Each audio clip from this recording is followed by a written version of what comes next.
Ever wonder how you can create authentic, believable characters by just using your voice? Whether you're interested in voiceover, anime, storytelling, or television and film roles, I've got some great information for you. By the end of this video, you'll have 12 secret superpowers that you can use to help you achieve those goals and add more creativity and flexibility to your voice. I've created some amazing content for you, and it's called the Vocal Power Bootcamp. In this series, there are several videos, but today we're going to start with part 1, and I'm going to go over the 12 vocal elements that you can use to help you create authentic characters, express emotion, tell story, and reveal personality. And I'm going to share with you the story behind how I uncovered them and how you can use them to your benefit. So stick around to find out the secret superpowers that are hidden in your voice. For the best tips, tools, and techniques about voice, subscribe to my channel and hit the bell to be notified every time I upload a new video. And hit that like button if you're excited about learning how to use your voice more creatively in performance. One of my clients used these tools and techniques to improve her voice acting skills, book more auditions, and she even created 3 new characters that she could use for more auditions and other voiceover work. I've helped a lot of voiceover artists, rappers, comedians, storytellers, and public speakers improve their vocal performances. And I have a Facebook group called the Voice and Speech Collab Lab where you can connect with other artists and learn more about your voice.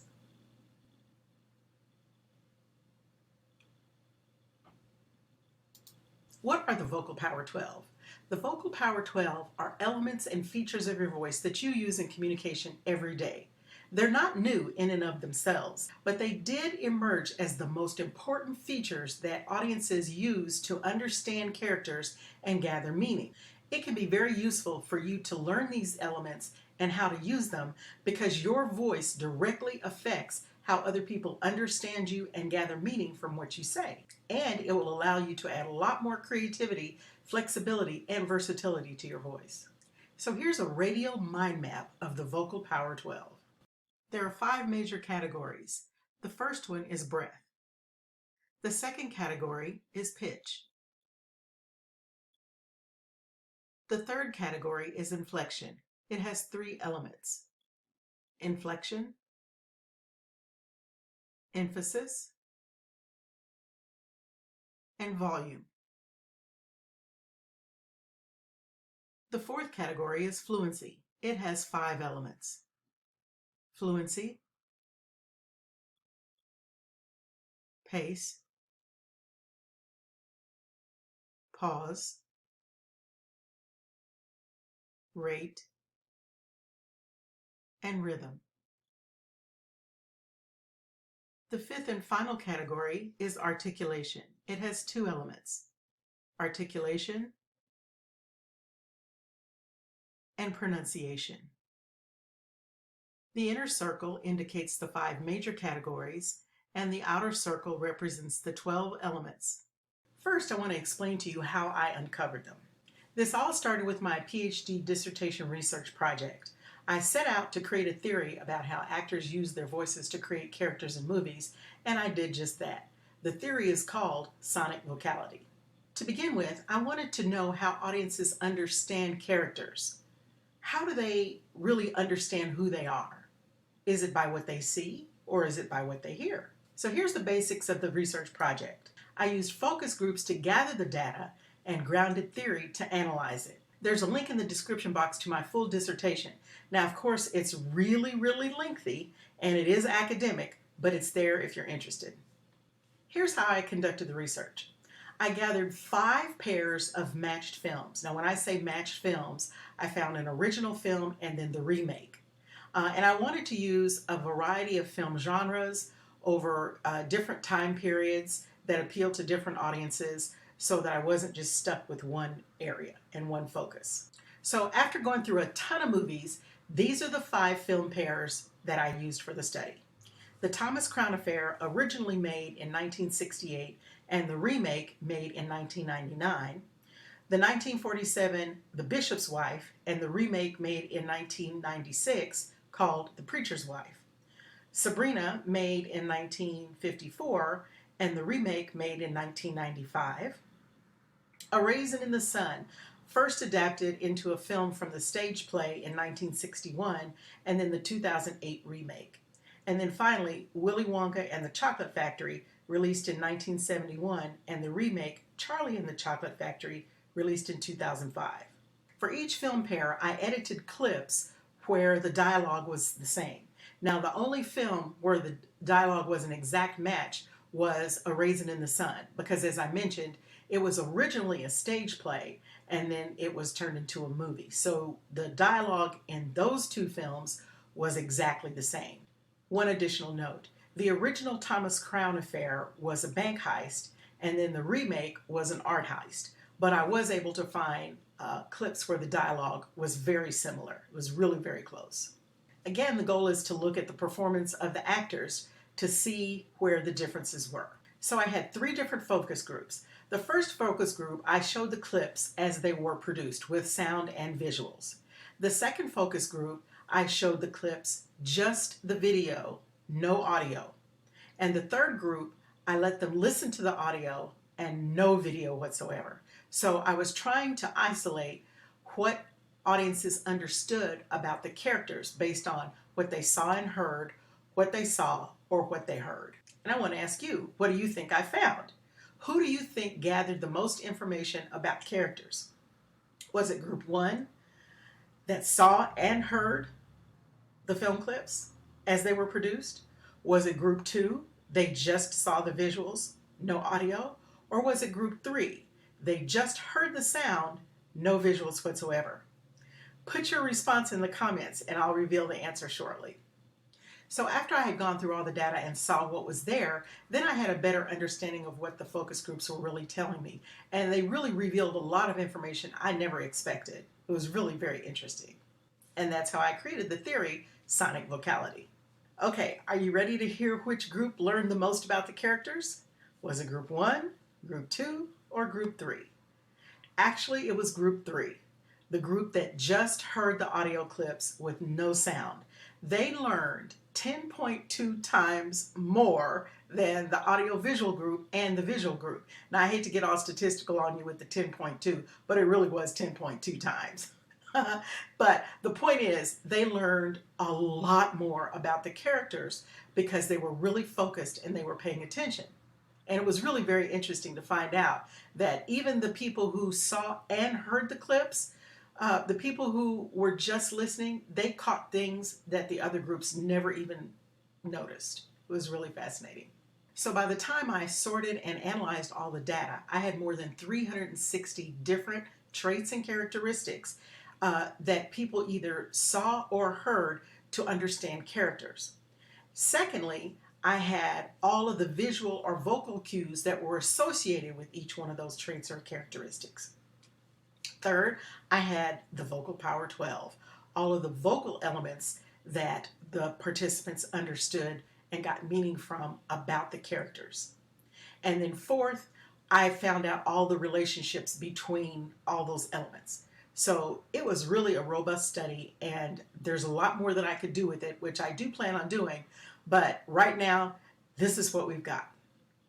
You're probably wondering, why did I bother with the visual cues? Well, because I really wanted to isolate the voice, but I wanted to see if people really understood more from the voice, or did they understand more from the visuals based on the characters. And so I used all of those elements together to find out that the voice really was the most important part of what audiences use to understand characters. And that's how the theory Sonic Vocality was developed. And that's where the Vocal Power 12 came from. Here's an example of some of the data so that you can see some of the traits and characteristics that were pulled from the data and the associated cues that went with them. Now, this is from the film pair A Raisin in the Sun, and participants were reviewing the same scene in both films, and this particular film scene was called Sibling. Diana Sands played the character Beneatha Young in the 1961 version of the film, and Sanai Lathan played Beneatha in the 2008 remake. This is how focus group participants described Diana Sands' overall vocal performance. They said she was focused, loud, aggressive, forceful, and had a highly inflected tone. They were able to highlight these 12 characteristics solely by the sound of her voice. They said she was multifaceted, determined, hardworking, independent, smart, hardcore with an attitude, passionate, exasperated, frustrated, selfish, mean, and finally they said she was throwing vocal darts. I thought that was a really interesting comment. Her multifaceted, determined, hardworking, independent, and smart woman characteristics came through her fast-talking, strong, and direct voice. Vocal variety, pitch changes, and rhythmic pace created the hardcore woman with an attitude, but it was her emphasis on certain words that created the passion in her character.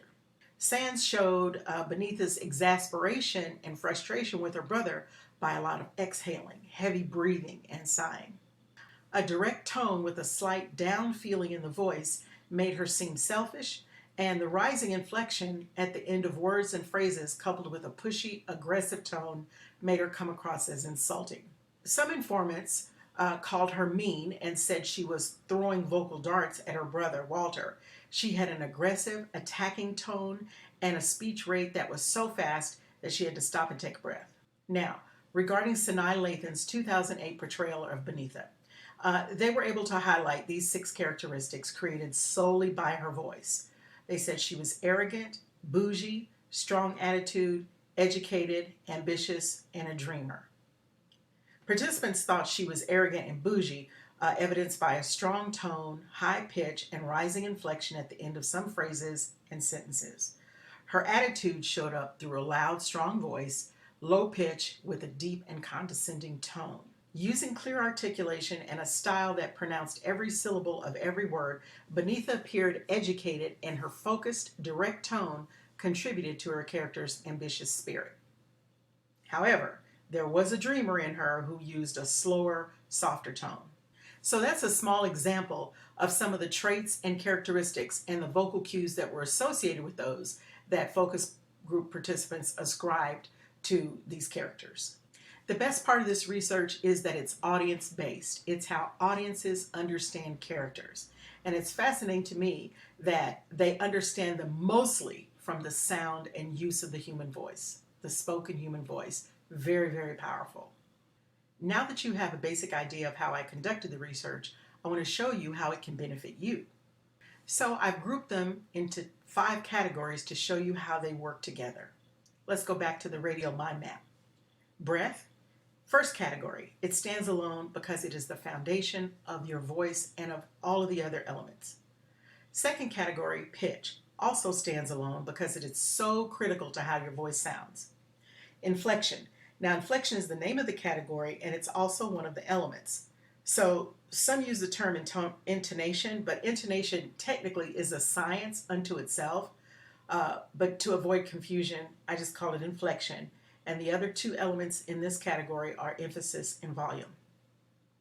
The 4th category is fluency. Again, the name of the category is also one of the elements. It's all about the musicality in your voice, and it includes fluency, pace, pause, rate, and rhythm. And you can see how those work together to create speech patterns, whether they're cultural, regional, or familial. And the final category is articulation, and it's all about the clarity of speech, and it includes articulation and pronunciation. So these 12 are the main elements that audiences use to understand character. If you learn how to manipulate these and modify them, then you're going to be able to also create authentic, believable characters just by using the sound of your voice. Now here's how you do that. First, it's important for you to realize that you can manipulate or modify each one of these individual elements separately. You don't have to worry about trying to change all 12 of them at the same time. Just pick 1 or 2 to start with, because even if you just choose like speech rate, for example, and pitch, if you change just those 2 elements, you can create a completely different character. So here's an example of using speech rate and pauses. You can speak really fast. You can speak the whole sentence really, really fast, or you can choose to speed up just the phrase of a sentence, just one phrase. Or you can add a lot of pauses. Speak really fast, pause, speak really fast again, and then you can end up sounding like you're nervous, kind of sneaky, or you're trying to hide something just by changing the speech rate and adding pauses. Or you could slow everything down to a snail's pace, lower your pitch, and create something different. And then there's all kinds of variety of rate in between what you would consider really fast or really slow. Or maybe you choose to adjust the articulation and pronunciation. Maybe this character mumbles a lot and has a really slow tone, and maybe they just don't open their mouth very much, but they mispronounce words all the time. Well, you have to be really careful with this one because your audiences need to be able to understand what you're saying. But you can play with the articulation and the pronunciation to create something new. So clearly the possibilities are endless. You've got 12 elements to play with. And again, you don't have to play with all of them. Just pick one or two. Play with those, start there, see where that leads you, and then you can add more or change them. So whether you're auditioning for a role or performing, you can use these 12 elements to change the mood, change a personality, or just create a completely different character, express emotion in a different way. It's all up to you. These 12 elements give you a lot of flexibility and a lot of versatility. Now, I've created 3 free tools to help you with the Vocal Power 12. The first one is the Vocal Power 12 Pocket Guide. It's just a downloadable document that you can use to print and maybe keep near you when you're working on a script or in your vocal booth if you're working on voiceover. The second one is the Vocal Power 12 Reference Guide. It has all the Vocal Power 12, their definitions, and how you can use them. And then finally, there's the Vocal Power Studio. I really kind of like this one because it's an online interactive studio where you can assess each one of your Vocal Power 12. It also has quizzes and lots of other information about each one of the elements. And so there's a link to each one of those in the description box, as well as my full dissertation research project. If you'd like to join a community of like-minded vocal artists, head over to Facebook and join the Voice and Speech Collab Lab, where I share tips and tools and techniques about having a more creative vocal performance. You get questions answered and connect with other vocal artists. So, now that you know about the Vocal Power 12, create a new character. Which ones will you play with first? Put a note in the comments and let me know. Play with them, see how they work out for you. Which ones will you start with? If you like this video, hit that like button, subscribe to the channel, and click the notification bell to be notified every time I upload a new video. Now, this Vocal Power Bootcamp is going to be going on for a while, so I'm going to go into a lot more detail on each one of the categories and how you can make adjustments and modify each one of the elements in the Vocal Power 12. So stick around, and I'll see you in the next video.